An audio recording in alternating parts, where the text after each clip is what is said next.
Good morning. Good morning to everyone and welcome to today's webinar. My name is Mary Norris and I'm your guide through today's leadership session, which is the best of breed blueprint for HR and payroll transformation. In the next 30 minutes, we are going to be set to challenge the status quo and to together reevaluate the tools that power your operations. We're super privileged today to have with us a panel of very visionary leaders in the HR and the recruitment and the payroll space. We have Andy Chandler here, Chief Customer Officer with Pinpoint, Kate Charge, Head of Partnerships for Human Force and Intelli HR, and we have Chris Barrett, Sales Specialist with Sintra HR and Payroll. So a very, very warm welcome to all our panelists and to everyone joining us today. And please don't forget to pop any questions you have into chat throughout this session, and then our panelists will be able to tackle them in the Q&A shortly. So moving on, what defines a best of breed system? Well, imagine a tool that's not just built to perform, but it's actually crafted to excel in its domain, and it will offer all the unparalleled features and functions designed to deliver the value that you actually need and want. Well, that is what we would call best of breed. It's all about choosing mastery over mediocrity. It's about the depth over the breadth.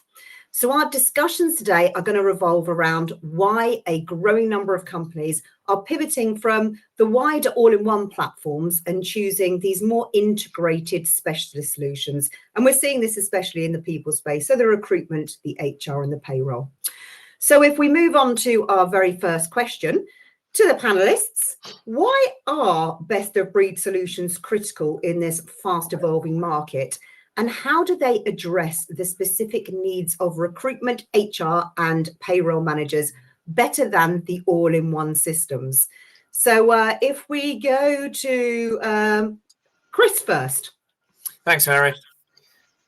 As we know, one of the fastest changes happening in our industries at the moment is the adoption of remote access. It's changed everything with our approach to systems, to helping the employees, and just day-to-day management of where the employees and the structure are. That nature of the fast evolving element of that has led to 57% of employees expecting to be in the office 10 days or less each month. 98% of those believe that future meetings will include remote participants. Because of this, all of you, HR, payroll, hiring managers, should try and keep up with those requirements of your employees and ensure they have access to the latest innovations in communication is a big task. It's a big ask. And the software that you use needs to be flexible to ensure that the service delivery that you're providing meets their need. And an all-in-one solution detracts from you being able to be agile enough to meet this need.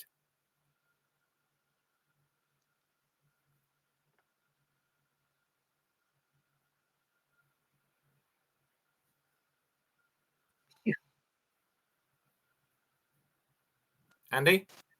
I think we may have lost you a little bit there, but I mean, I think that that evolution and that changes in the market, I think is just kind of everywhere, and that for me is the real difference.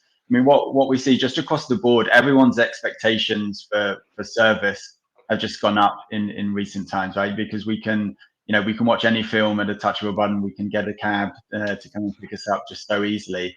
And I think a lot of customers and a lot of companies have actually recognized that that's especially true when people are choosing where they want to work and where they want to spend the time. So the expectations for hiring and onboarding into companies really has just gone through the roof. And that change has really only come in the last sort of 5 or 6 years. And so it's really difficult to keep up with those changes if you're an all-in-one solution that is trying to cover all of the bases but can't drill down into specifics very, very easily. That's where if you're using a best in breed service, you see the changes happening in the software so much quicker, and they can really just help you keep that competitive edge as things are changing and evolving. The acceleration of how things are changing is actually accelerating. So things just keep getting faster and faster and changing more and more. So you need to be working with companies and software providers that can actually keep up with that.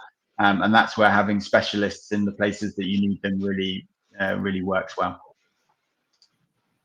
Great, thanks. And Kate, over to you. Oh, look, I mean, what else can I say? Chris and Andy covered a lot of it. But look, best of breed solutions are so important for an evolving technological landscape, especially when you're trying to retain and attract top talent. So every business is incredibly unique. So you should be having systems that also understand this, but can cater for it as well. There is no one size fits all solution anymore. When I think of an all in one, I think kind of jack of all trades, master of none.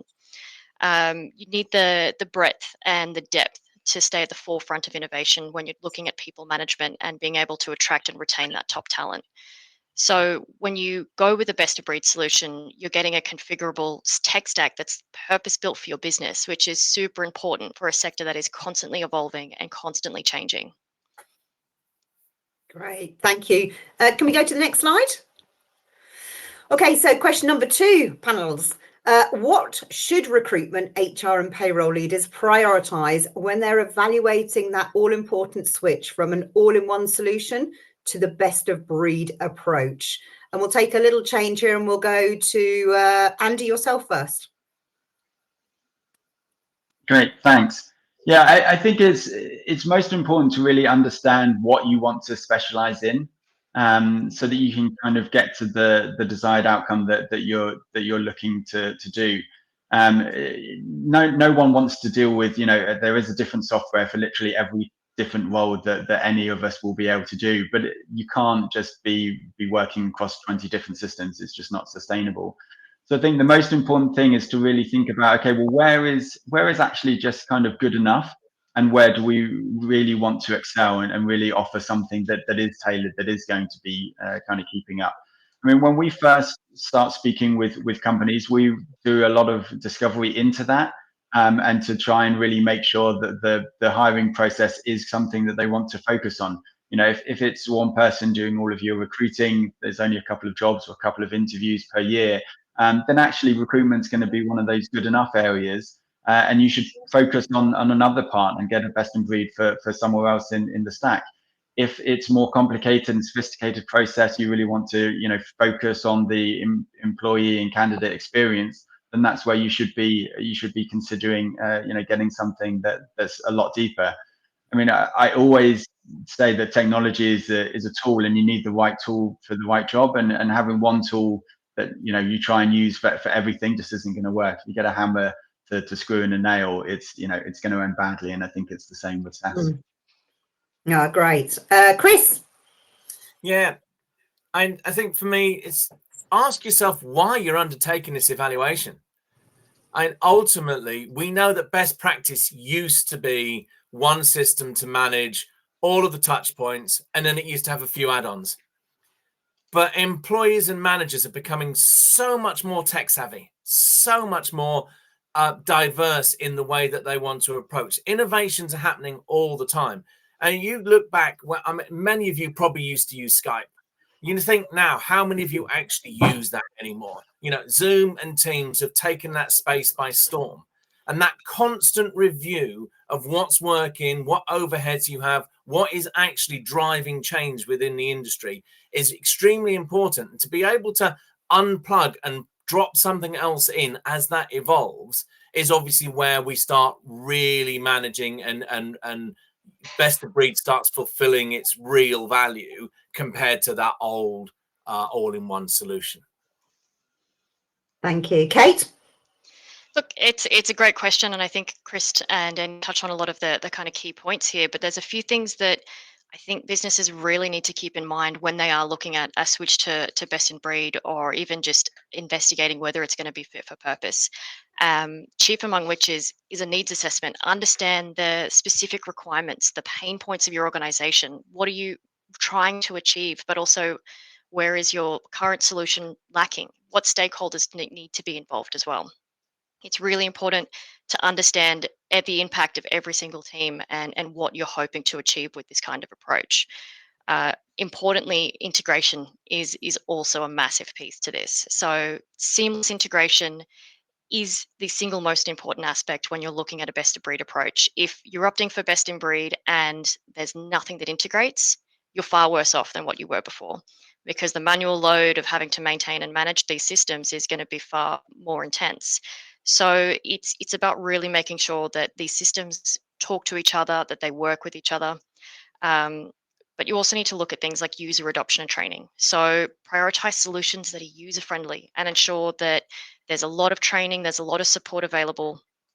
And the number one question you should really be asking every vendor you speak to is, what's your approach to change management? What's your approach to end user adoption? And if they can't answer those questions, that's a massive red flag, because any implementation for any system is a big change management piece. And without the right support, without the right rollout plans, it's never going to work. You're not going to get the buy-in that you need from your staff. You're not going to have a great employee experience. Um, there's another key piece to it is looking at the reputation and support of the vendors that you're assessing. So look for businesses with really positive reviews, go out, talk to customers. We use a review site called G2. Basically allows you to understand a lot more about the providers, with the good, the bad, the ugly. You can start to see real customer success stories, what's working for them, what's not, and get a really good indication of how this solution is going to work for you. And you can also obviously compare against the other vendors that you're already looking at. So I think if you're focusing on those kind of key areas, you can make a really informed decision about whether or not this approach is right for your organization, and ensuring a nice balance between kind of specialized functionality, but also overall operational cohesion as well. Some great responses there, thank you. So if we move on to the next slide, example. So we've sort of talked a little bit about this, but the stories of transformations resonate deeply. They exemplify that potential and that promise. Could you share with us any of the examples that you have of where the best of breed solutions really have truly elevated the business operations? And I think we'll start with Kate, you this time. Awesome. Look, I love customer success stories because it speaks to, I guess, the success of the organization, but also my favorite thing is helping customers and making sure that they achieve the goals that they're trying to achieve as well. So when I was living in Australia, I was working with a company really closely called Rebo Fitness, and their HR director was tasked with a challenge in her first 6 months, and it was no easy feat, but it's to find and implement HR systems that were robust, that were flexible enough to support a nationwide expansion, and also scale their workforce as they doubled their headcount year on year. So when they were looking for systems, they needed platforms that could scale alongside a rapidly evolving business and maintain a great hiring experience, something that could be flexible around customization and capabilities for visibility of sensitive data, and a seamless integration, ensuring that each system interacted effectively with the other. So instead of opting for an off the shelf all in one solution, they wanted to employ the strengths of a few different products, and needed those solutions to be tailored to solve the different problems that they were trying to solve, which was basically to create a better experience for their employees. So we worked really closely with the team at Revo, and we mapped out their employee journey end to end. Every single system, what is that going to look like from the employee experience and the end user perspective? So not just for HR or payroll or their recruitment team, but actually what does this employee journey look like? And by the end of that implementation, we were able to increase staff engagement from 21% to a whopping 85%, which is no easy feat in itself. But on top of that, they were also able to improve their ENPS to 73. And as a guide, most companies have an ENPS of between about 10 and 30. So, and that's considered a great range. So to be able to get in the 70s is a massive impact, and it's an immediate impact on staff retention. So it's just a testament to when you're doing it right, you're going to see a huge impact to not only your teams, but also your employees. Great. Andy?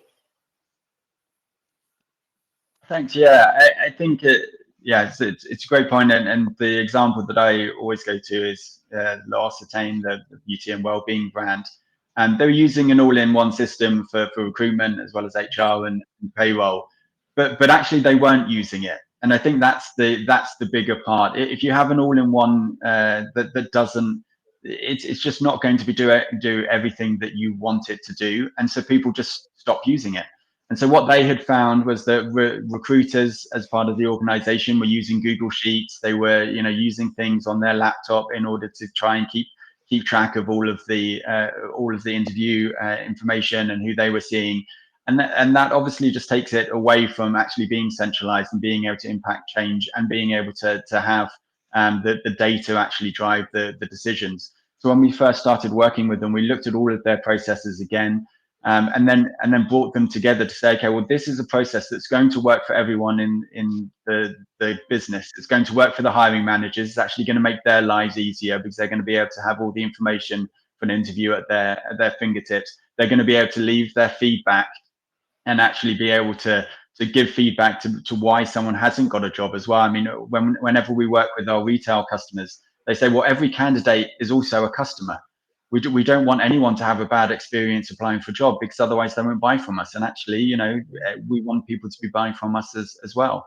So because they were able to bring the process together, they were actually able to increase the net promoter score from people going through the process by 60%, which is just an incredible achievement.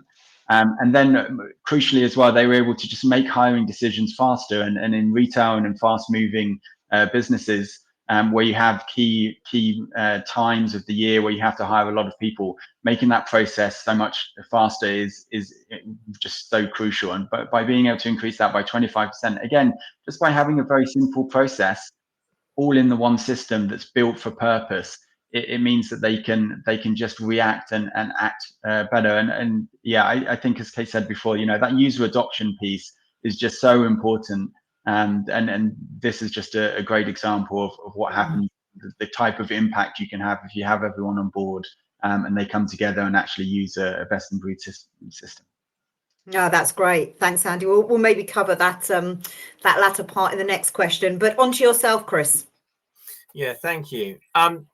For me, I think there's a couple of examples that you can wrap this around with. Many of the clients that I work with, especially in the last 5 years or so, have really started looking at their internal resources, and that in itself is driving change. A lot of that in particular to do with technological change that sits around having a solution that's enterprise, that's sitting on servers where you've got those physical servers or the virtual servers, but are still maintained by individual groups within the business. And I'm finding that what's happening is that people are getting hard pressed for time, and they're always looking for better ways for their staff to work. And that one of the key changes seems to me that the reality is that instead of employing people to manage servers, especially this day and age where everyone does everything on the cloud, everything is away from your home base effectively, more and more people are moving away from that technological resource that they have internally. Less people are actually educating in that field. More people coming into the industry don't want to be that specialist person that looks after servers. They've got a much more breadth to work within. But also on the flip side of that, if you take that solutioning and you look, and I've recently done this with a couple of the colleges that Sintra has been working with, and it's all about transforming their internal processes. As Kate mentioned earlier, lots of solutions are out there where the core of it works, but you've got so many bolt-ons. You've got Excel spreadsheets, Microsoft Forms, loads of bits and pieces that make it feel like the solution is actually working for you.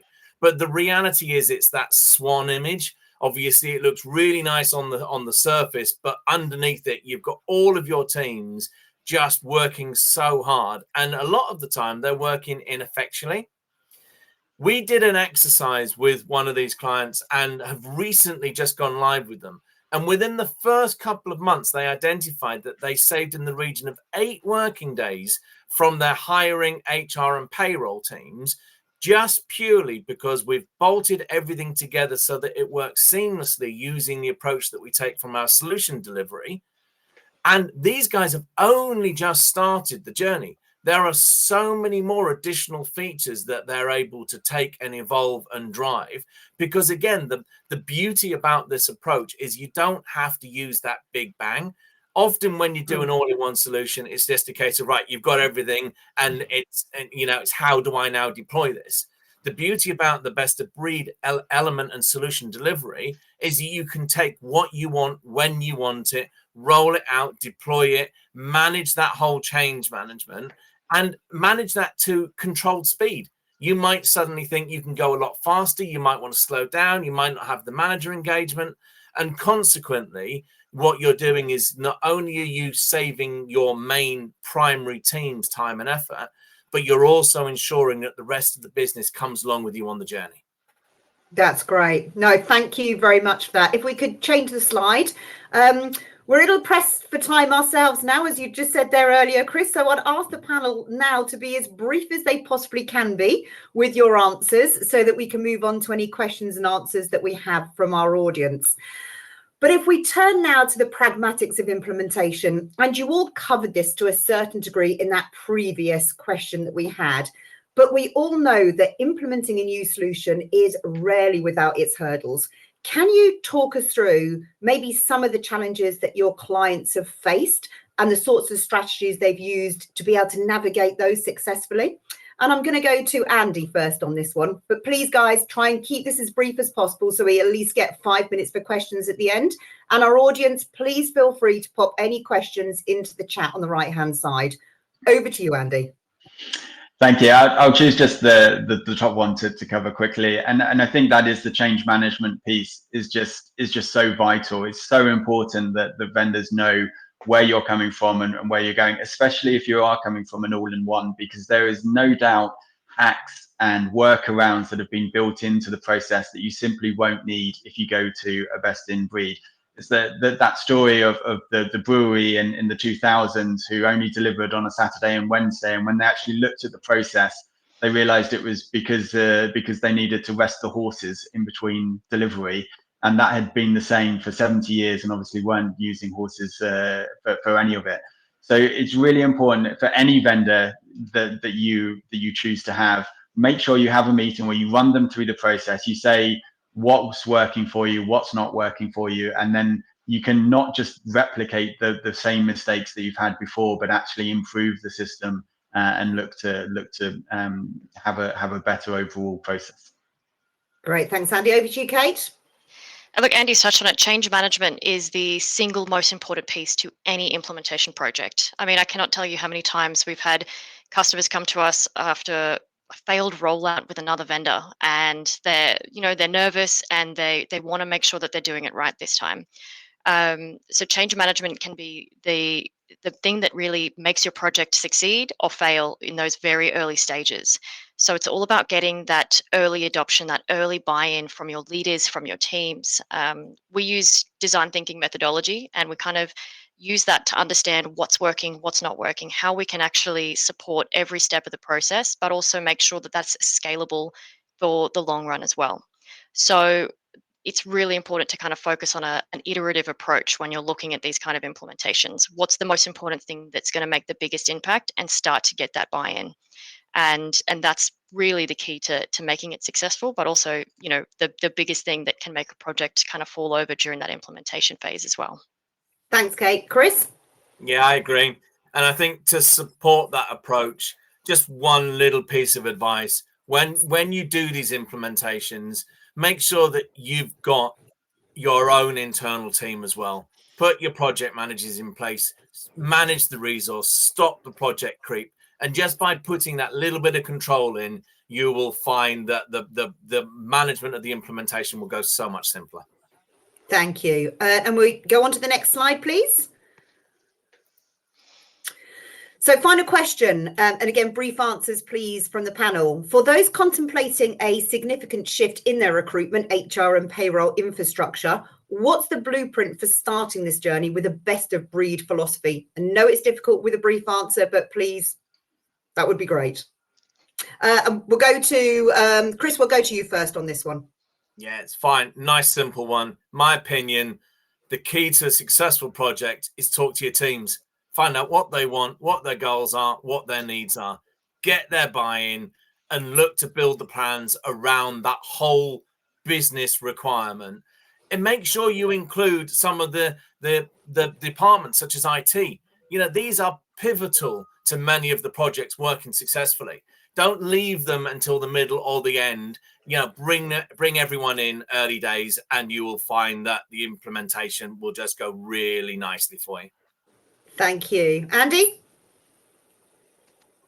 I totally agree. The only thing that I would add is it's really important just to know what success looks like, because, you know, there's always the day after the implementation happens, and the week after, and the month after, and the year after, right? So everything is always evolving and changing. So there's no point just saying, right, okay, we've implemented, now we're going to kind of just be here and just presume it's all going to be okay.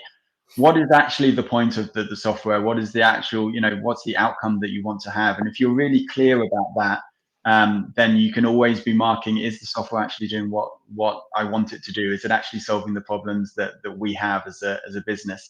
And if you keep that end goal in mind, then I just think it just helps with everything else. Thank you. Kate, finally. I look for the biggest thing is for anyone looking at this kind of change, they really need to keep in mind a few things. It's identify your needs, do your research, make sure you've got everyone on board, and importantly, be able to plan for growth. This is a team effort and it impacts everyone, but you need to keep in mind the most important people every step of the way, and they're your employees. So focus on a solution that's going to be a great experience for your employees, but will also allow you to scale and grow and adapt as you continue to change. Thank you, Kate. So could we go to the next slide, please? It is now time to turn the floor over to our audience. I don't see any questions that have come into the chat throughout our session so far. So if you have any questions, and yours are the questions that we really want to hear here, please pop them in the chat. We have one here. So what have we got? Right now, talent attraction is highly competitive. How have you seen best of breed solutions support companies stand out and attract quality talent, as well as supporting them during their employment?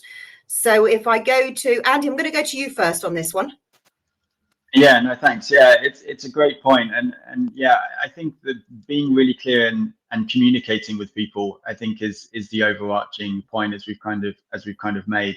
You know, what we see is that actually letting candidates know all the way through the process, what's the next step going to be, and making sure that you're speaking with them in you know, as much as possible realistically, is you just need that clarity of purpose, and you need that communication. As we've all said, you know, the expectations are so much higher now than they were even 5 years ago, and especially as you are doing a lot of the interviewing remote, and kind of having that, then it's just super important that there's not like a black hole of communication that candidates slip into, because they will be looking to go into other jobs. They will, you know, it is a competitive market, so you really need to make sure that the journey from that first interview, realistically, all the way to joining and to actually being a member of your staff and then onwards, is just super clear for everyone, so they know what to expect. They can get excited and they can look forward to it, and you can just kind of have that clarity of purpose.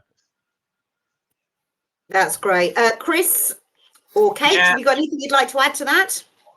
I think, you know, following up from Andy's point, it's once that person becomes an employee, it's important to realize that the journey doesn't stop there. That attract and hire and that maintenance to avoid that attrition, especially in the first of 3-6 months.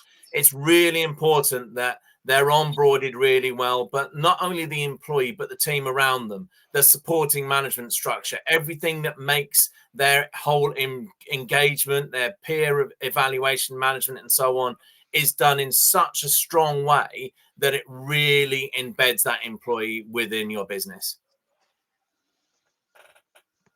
Great. Kate, do you want to add anything in our last few minutes before we close up? There is another question just coming as well. I was just going to say there's one more. There is.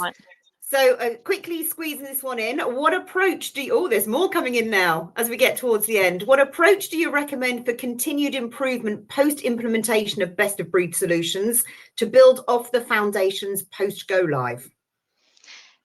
I might pick that one up. It's a great question, and post-implementation is the most important aspect, as well as making sure that you're being able to iterate on those initial processes that you built, that they continue to work.